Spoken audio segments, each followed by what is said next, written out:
ঢাকা শহরে শুরু হয়েছে নতুন ডিজিটাল মামলার সিস্টেম, আর এই সিস্টেমে চালু হওয়ার পর থেকেই বদলে যেতে শুরু করেছে পুরো পরিবহন সেক্টরের চিত্র।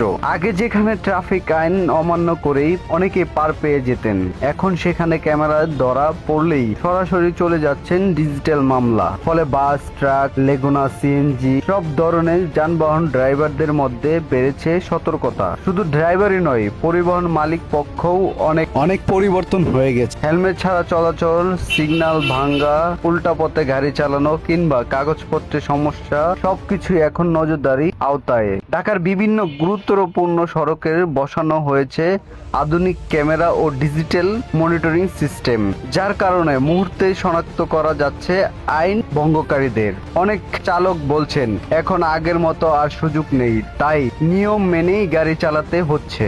বিশেষজ্ঞদের মতে এই ডিজিটাল ব্যবস্থা সঠিকভাবে পরিচালনা করা গেলে কমে আসবে সড়ক দুর্ঘটনা এবং ফিরে আসবে ট্রাফিক শৃঙ্খলা। তাই সময় থাকতে সাবধান হন, ট্রাফিক আইন মেনে চলুন, কারণ এখন সবকিছুই ক্যামেরার নজরদারিতে।